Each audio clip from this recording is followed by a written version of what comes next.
ساحل کا ایک سوال ہے کہ آپ کی کتاب پیمانہ معروف جس میں ایک شعر ہے، اللہ بھی پڑھ رہا ہے وہ نماز کون سی ہے، اللہ بھی پڑھ رہا ہے وہ نماز کون سی ہے، بندے کو جو عطا ہے وہ نماز کون سی ہے۔ سائل یہ پوچھنا چاہتا ہے کہ یہ اشعار کو پڑھنے کے بعد میرے ذہن میں یہ سوال گونجا کہ کیا اللہ تعالیٰ بھی نماز پڑھتا ہے، اور اگر اللہ تعالیٰ بھی نماز پڑھتا ہے تو کیسے نماز پڑھتا ہے۔ تو میں ان کو یہ بتا دوں کہ یہ کلام میں نے جب لکھا تو اس وقت میری نظر سے امام ربانی مجد الفسانی رحمۃ اللہ علیہ کی مشہور مکتوبات امام ربانی کا جب میں مطالعہ کر رہا تھا تو اس وقت میری نظر کف یا محمد فإن اللہ یصلی پہ پڑی، جس میں لکھا ہوا تھا ترجمہ بھی، اے محمد ٹھہر جاؤ کہ اللہ تعالیٰ نماز پڑھتا ہے۔ اور ایک دوسری کتاب جس میں کف یا محمد ان ربک یصلی لکھا ہوا تھا۔ تو میں نے اپنے کلام کے اندر جو اشعار لکھا ہوں یہ خود ایک سوال ہے کہ اللہ بھی پڑھ رہا ہے وہ نماز کون سی ہے۔ تو اس کا سورس میں نے بتا دیا کہ وہ قول ہے کہ کف یا محمد فإن اللہ یصلی، یا کف یا محمد ان ربک یصلی۔ تو اس قول کی دو تعویل کی جا سکتی ہے، ایک تو درود کی کہ اس کا ایک ترجمہ اس طرح کیا جا سکتا ہے کہ اے محمد صلی اللہ علیہ وسلم آپ ٹھہریے، اللہ تعالیٰ آپ پر درود پڑھ رہا ہے، اللہ تعالیٰ آپ پہ درود بھیجتا ہے، جیسے آیت درود ہے، ان اللہ وملائکتہ یصلون علی النبی یا ایھا الذین آمنوا صلوا علیہ وسلموا تسلیما، صلی اللہ علیہ وسلم۔ ایک تو یہ ہے کہ ہم اس کی تعویل درود مبارکہ سے کر سکتے ہیں، اور امام شیرانی الیاقوت والجواہر میں فرماتے ہیں کہ امام شیرانی فرماتے ہیں اس وقت، یعنی معراج کے واقعے میں فرماتے ہیں کہ معراج شریف کے اندر حضور صلی اللہ علیہ وسلم کو وحشت سی محسوس ہوئی، تو حضور علیہ الصلوۃ والسلام کو ایک آواز معلوم ہوئی جو حضرت ابوبکر صدیق رضی اللہ تعالیٰ عنہ کی آواز سے مشابہ تھی۔ وہ آواز یہ تھی، کف یا محمد ان ربک یصلی، اے محمد صلی اللہ علیہ وسلم توقف فرمائیے، آپ کا رب صلاۃ فرما رہا ہے۔ حضور علیہ الصلوۃ والسلام نے دل میں خیال فرمایا، کیا میرا رب نماز پڑھتا ہے؟ جب حضور علیہ الصلوۃ والسلام کے قلب اطہر میں اس خطاب سے تعجب کی کیفیت پیدا ہوئی، اور صدیق اکبر رضی اللہ تعالیٰ عنہ کی آواز سے حضور علیہ الصلوۃ والسلام مانوس ہوئے، تو اللہ تعالیٰ نے فرمایا کہ اللہ تعالیٰ اور اس کے فرشتے تم پر درود بھیجتے ہیں۔ امام شیرانی رحمۃ اللہ تعالیٰ نے فرمایا، اللہ تعالیٰ کا یہ فرمان سن کر حضور صلی اللہ علیہ وسلم کو معلوم ہوا کہ اللہ تعالیٰ کی صلاۃ سے کیا مراد ہے۔ اب یہاں پہ جو ہم نے ایک تعویل کی وہ یہ ہے کہ درود مبارکہ ہے، کہ اللہ تعالیٰ اپنے محبوب صلی اللہ علیہ وسلم پر معراج کے شب میں درود بھیج رہا تھا، اور اس کے معصوم فرشتے بھی درود بھیج رہے تھے۔ ایک تو یہ تعویل ہے جو قرآن مجید کی آیت درود مبارکہ سے، اور دوسری امام شیرانی رحمۃ اللہ علیہ کے بیان سے یہ بات واضح ہوئی کہ یہ جو آپ کا قول ہے یہ درود کے لیے ہے۔ اب آئیے دوسرا قول جو ہم نماز کے لیے لیتے ہیں اس کو بھی ملاحظہ فرمائیں۔ مسلم شریف کی حدیث ہے کہ سیدنا ابو ہریرہ رضی اللہ تعالیٰ عنہ سے مروی ہے کہ رسول اللہ صلی اللہ علیہ وسلم کو اللہ عز و جل کا یہ قول فرماتے سنا ہے کہ نماز میرے اور میرے بندے کے درمیان آدھی آدھی تقسیم ہو چکی ہے، اور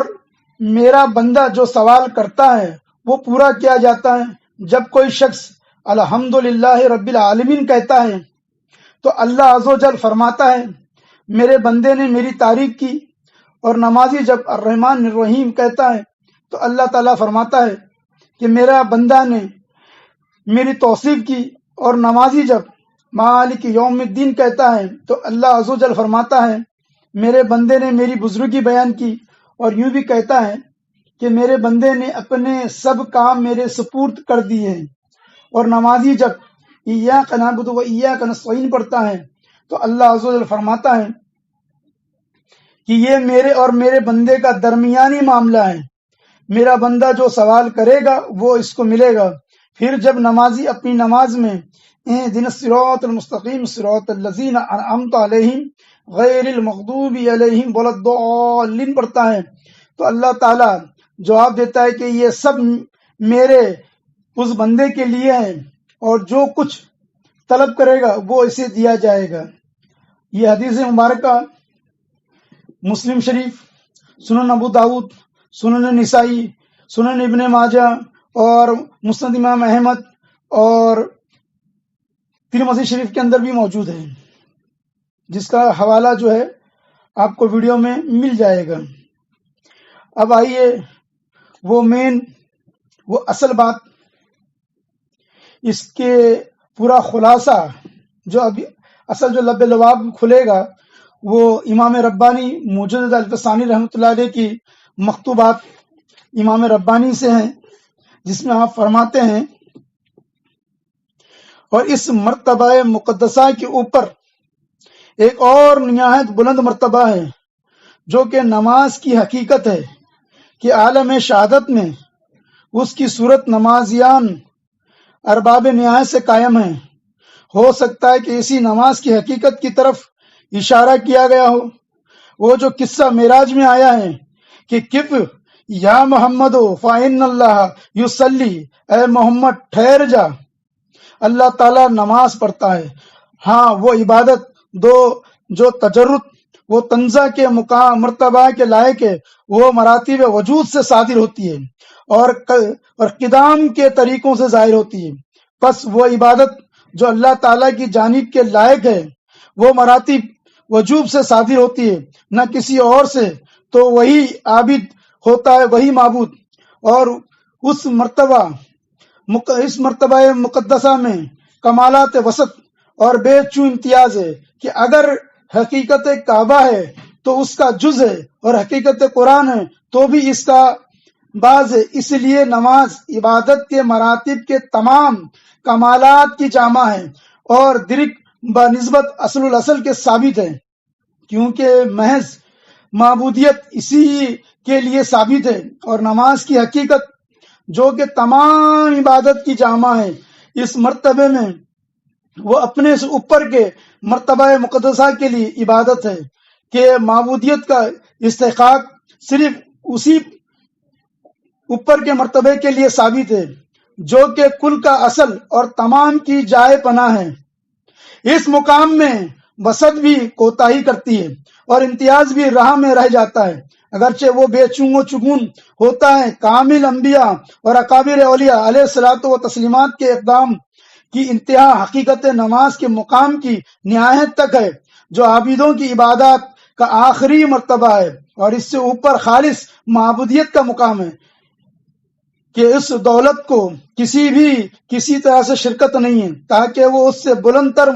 قدم رکھے، کیونکہ ہر وہ مقام جہاں عبادت اور عابدیت کی آمیزش ہے وہاں تک نظر کی طرح قدم کو گنجائش ہے، اور جب معاملہ خالص معبودیت تک پہنچا تو قدم کوتاہی کرتا ہے اور سیر انجام کو پہنچتا ہے، لیکن اللہ سبحانہ تعالیٰ کی تعریف ہے کہ نظر کو اس جگہ سے منع نہیں فرمایا ہے اور اس کو استعداد کے مطابق گنجائش دی۔ ہو سکتا ہے امر کف یا محمد، اے محمد ٹھہر جا، میں اسی کوتاہی قدم کی طرف اشارہ ہو، یعنی ٹھہر جا اے محمد اور قدم آگے نہ رکھ کہ نماز کے مرتبے سے اوپر جو کہ مرتبہ وجوب سے صادر ہے، اللہ تعالیٰ کا مرتبہ تجرد و تنزہ ہے، اس جگہ قدم کی جو لا نگاہ نہیں ہے اور نہ گنجائش ہے، اور کلمہ طیبہ لا الہ الا اللہ کی حقیقت اس مقام میں محقق ہوتی ہے، اور غیر متعلق الہ کی عبادت کی نفی اس جگہ صورت باندھتی ہے، اور معبود حقیقی کا اثبات کہ اس کے سوا کوئی مستقل عبادت نہیں ہے اس مقام میں حاصل ہوتا ہے، اور عابدیت اور معبودیت میں کمال درجے کا امتیاز اس جگہ ظاہر ہوتا ہے، اور عابد معبود سے کما حق کا جدا ہوتا ہے، اور معلوم ہو جاتا ہے کہ لا الہ الا اللہ کا معنی منتہی کے حال کی نسبت سے لا موجود الا اللہ، یعنی اللہ کے سوا کوئی معبود نہیں، جیسا کہ شرع میں اس کے معنی مقرر ہو چکے، اور لا موجود وہ لا وجود وہ لا مقصود کوئی موجود نہیں، کسی کا وجود نہیں، کوئی مقصود نہیں کہنا ابتدا وسط کی نسبت سے ہے، اور لا مقصود کا مرتبہ لا موجود اور لا وجود کے مرتبے سے بلند ہے، کیونکہ وہ لا معبود الا اللہ کا دریچہ ہے۔ جاننا چاہیے کہ اس مقام میں نظر میں ترقی اور بصارت میں تیزی نماز کی عبادت سے وابستہ ہے، وہ نمازی ہی ہیں جو منتہی لوگوں کا کام ہے، دوسری عبادتیں شاید نماز کی تکمیل میں مدد دیتی ہے اور شاید اس کے نقصان کی تلافی کرے، یہی وجہ ہے کہ نماز کو ایمان کی طرح حسن لذاتی کہتے ہیں اور دوسری عبادتیں بذات خود حسن نہیں ہیں۔ امام ربانی مجد الف ثانی رحمۃ اللہ تعالی علیہ نے اپنے مکتوبات میں بڑی طویل اس کا خلاصہ فرمایا ہے کہ یہ کیا چیز ہے، اور الحمدللہ یہ دو تعویلات جو ہے یہ کافی و شافی ہوگا اس کو سمجھنے کے لیے، اور اگر اب بھی کوئی بات رہ جائے جو سمجھ میں نہ آئے تو اپنے پیر کامل کی بارگاہ میں بیٹھ کر اور اس کے آگے کی کچھ تعلیمات اور کچھ آگے کے نکات ہو وہ حاصل کریں کہ اس میں اور کیا رموز پوشیدہ ہے، کہ اللہ تعالیٰ نے اور اس میں کیا کیا باتیں پوشیدہ رکھی ہے، کیونکہ انسان کی عقل ناقص ہے، تو اپنے پیر کامل کی بارگاہ میں بیٹھیں اور اس کے اور رموز کو حاصل کریں۔ السلام علیکم۔